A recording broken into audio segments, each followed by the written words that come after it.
ခမရှိတဲ့စရင်များထုတ်ဖို့ကဘာကုန်ကျဲတဲ့ရွေးလိန်စားဖို့ရွယ်တွေ့ကြစွန်းတဲ့မဲတွေအလေးလေးလေးလေးလေးခါအပြက်ပြက်နှာခေါင်းတွေထွက်လာတပိတ်တပိတ်တို့မောက်เสีย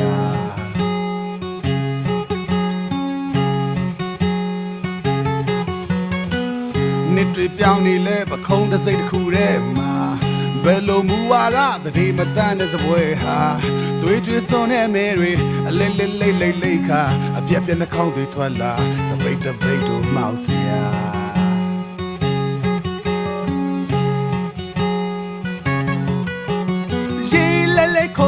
ခွာတဲ့ကြီးပေးတဲ့ကလေးစာချုပ်မှာဤတသေးရောစွန်ပန်းယုံနာမှာလဲရနေနေရီလဲလဲခိုခွာတဲ့ကြီးပြောတဲ့ရွေးကောက်ပွဲမှာဤတသေးရောစွန်ပန်းယုံနာမှာလဲရနေနေ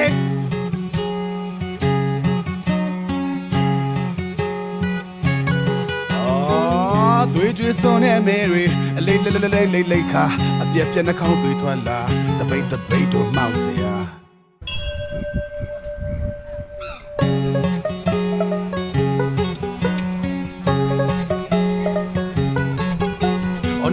6တောင်းကျော်တဲ့မိုင်လူမျိုးစုံပိုင်းတယ်လေ6တောင်းကျော်တဲ့မိုင်လူမျိုးစုံပိုင်းတယ်လေဝေစားတဲ့စုံအောက်မှာငါတို့တွေညံ့မခံနိုင်ပဲဝေစားတဲ့စုံအောက်မှာငါတို့တွေညံ့မခံနိုင်ပဲတခိုးဝါရဘိုးစနစ်တွေပြီးလာစိုးလေတခိုးဝါရဘိုးစနစ်တွေပြီးလာစိုးလေ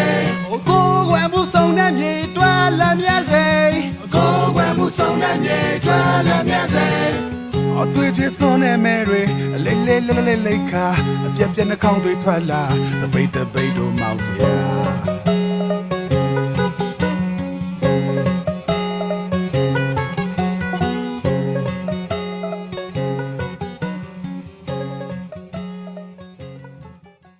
iPhone နဲ့ Android phone ဖြစ်တဲ့ Xiaomi phone တွေမှာ QR code ဘယ်လို scan ဖတ်ရမလဲဆိုတာဥပမာပြပေးပါမယ်iPhone မှာတော့ကင်မရာကနေတဆင့် scan ဖတ်ပြီး wire လေးနှိပ်လိုက်တာနဲ့ website ကိုရောက်သွားပါပြီ။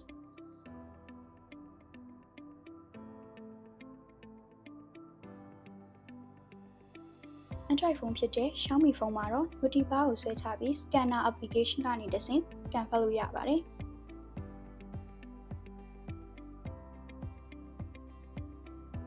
ခုလိုမျိုး security notice စာလေးမှာ okay နှိပ်လိုက်တာနဲ့ကျမတို့ website လေးကိုရောက်သွားမှာပါအခုပြထားတဲ့ Xiaomi phone လိုမျိုး original scanner application မပါတဲ့ Android phone တွေကတော့ Google Play Store ကနေတဆင့်အဆင်ပြေတဲ့ QR code scanner application ကို download ဆွဲပြီး scan ဖတ်လို့ရပါတယ်ရှင်။